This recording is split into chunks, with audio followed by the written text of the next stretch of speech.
Ibn Jurum. Muridnya itu dikuburkan di Zambal. Murid Ibn Jurum, murid Ibn Jurumiyah. Cukup langsung lah. Bismillahirrahmanirrahim. Al-kalamu wal lafzul murakkabul mufidu bil wad'i wa aqsamuhu salasatun ismun wa fi'lun wa harfun jari makna. Jadi dalam nahwu itu dia terbagi kepada dua. Ada namanya kalam, ada namanya kalimah. Berbeda. Ada perbedaan antara kalam sama kalimah. Nahwu itu sama dengan kalau bahasa Inggris itu apa? Grammar, tata bahasa. Cuman nahwu itu lebih luas. Dalam bahasa Indonesia itu ada subjek, ada predikat, ada pelaku, ada pekerja, dalam bahasa Indonesia seperti itu. Cuman nahwu lebih luas. Karena nahwu ini kaitannya sama Al-Qur'an. Baca hadis, baca Quran, baca lain semuanya. Kalau orang tahu nahwu dia bisa wakaf betul baca Quran. Tapi kalau orang tidak tahu nahwu dia baca Quran wakafnya salah. Nah, kita balik ke awal dulu kalimat. Dalam Jurumiyah itu yang dijelaskan pertama kalam. Nah, kita ngambil kalimat dulu. Kalimat itu bahasa kitanya kata. Bahasa Indonesianya kata.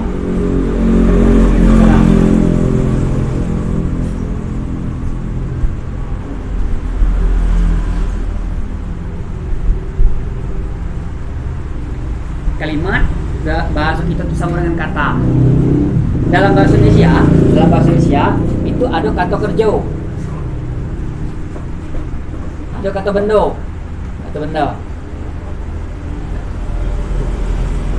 ada kata tambahan. Dalam bahasa Indonesia seperti itu.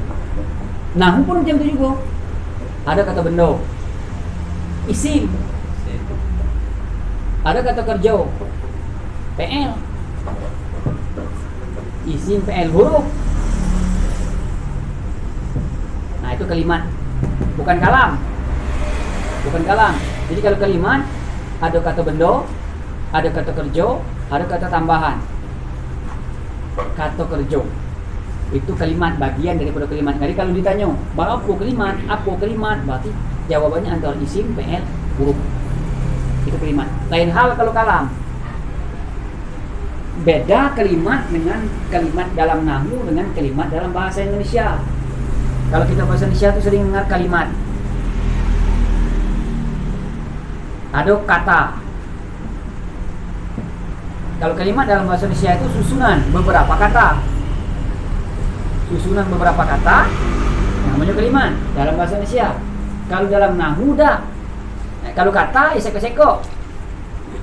Pena, buku, itu kata. Kalau ini pena, berarti sudah kalimat. Beda dengan nahwu. Kalau kalimat dalam nahwu itu adalah sama dengan kalam. Kalimat dalam nahwu sama dengan kalam. Kalimat dalam nahwu itu sama dengan kalam. Kalimat yang ada di dalam nahwu dengan dalam bahasa Indonesia itu beda. Kalimat dalam bahasa Indonesia itu susunan, namanya kalam. Kaitannya di situ. Kalau kalimat dalam nahwu sama dengan kata. Dalam bahasa Indonesia satu kata. Maka dalam istilahnya kalimat, al kalimatu, apa pengertiannya? Qaulun mufradun. Al kalimatu qaulun mufradun. Kalimat itu satu kata. Pena, buku, sekolah, HP, mobil, motor, kipas angin, karpet, lantai, dinding, itu kalimat. Kenapa? Karena kalimat qaulun mufrad, satu kata. Kalau satu kata kalimat.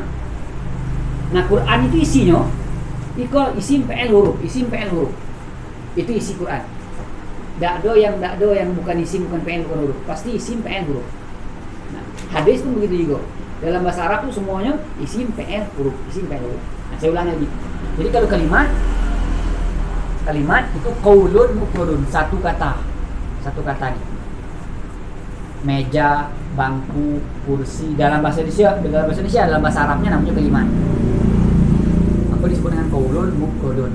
Nanti baru isim, fi'il, huruf nanti ke situ. Kalau kalam banyak syaratnya. Wal lafzu harus lafaz.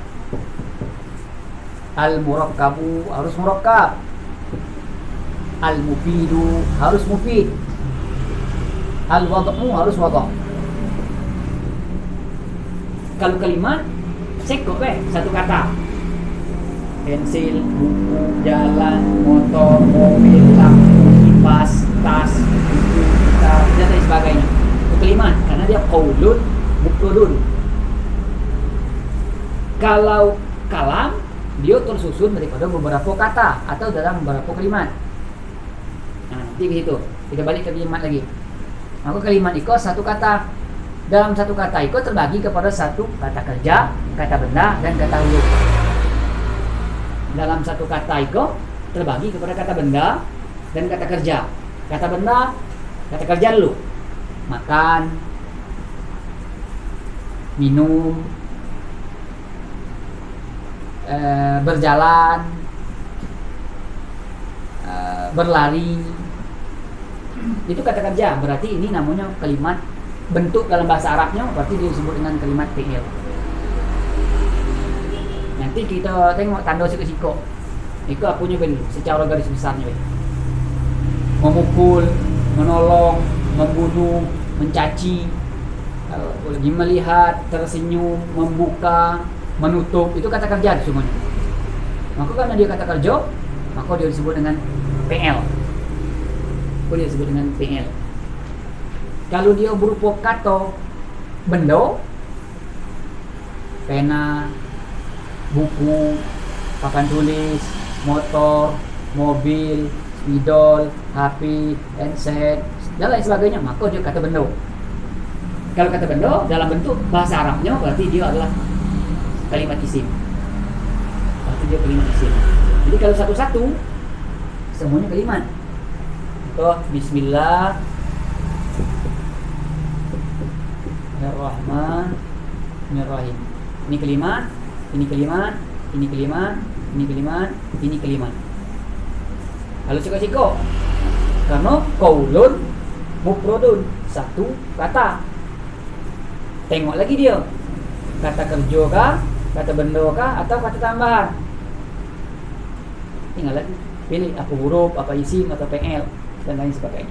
Itu yang dikatakan dengan kalimat. Nah, dalam jurumiyah itu tidak langsung kalimat, dia langsung ke kalam.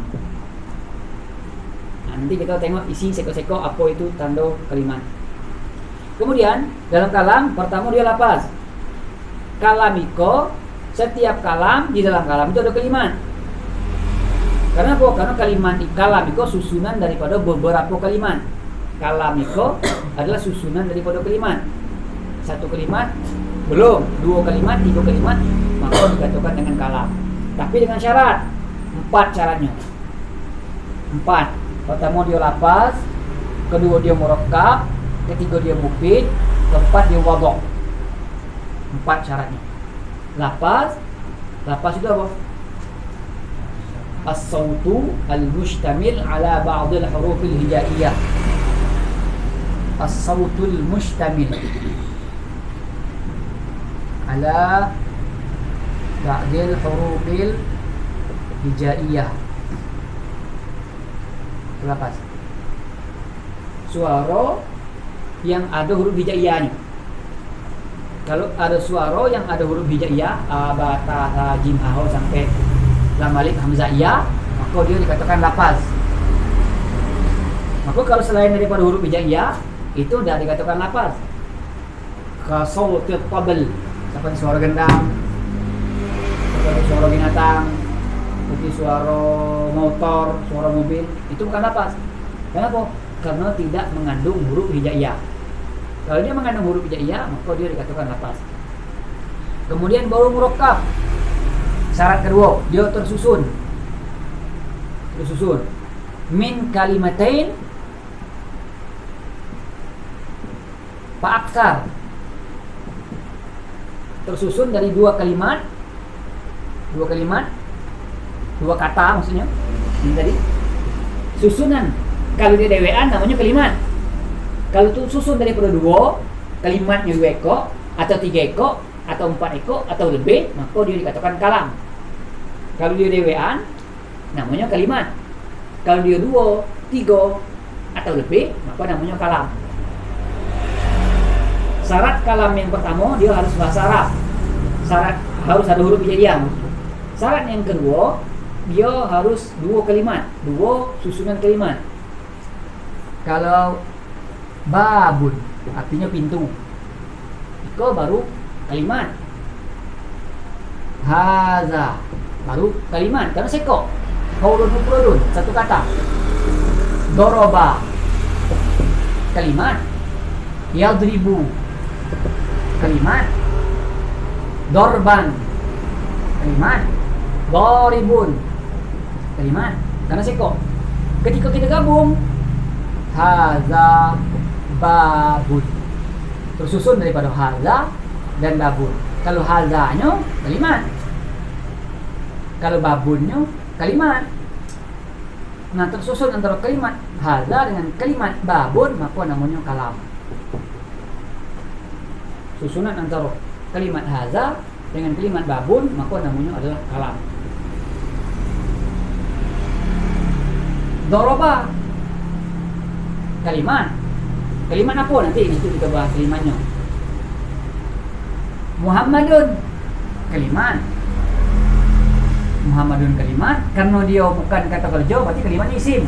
Karena dia kata kerja berarti kalimatnya PL. Doroba kalimat, Muhammadun kalimat, gabungan doroba Muhammadun. Maka ini doroba kalimat, Muhammadun di kalimat, gabungan antara doroba dengan Muhammadun namanya adalah kalam.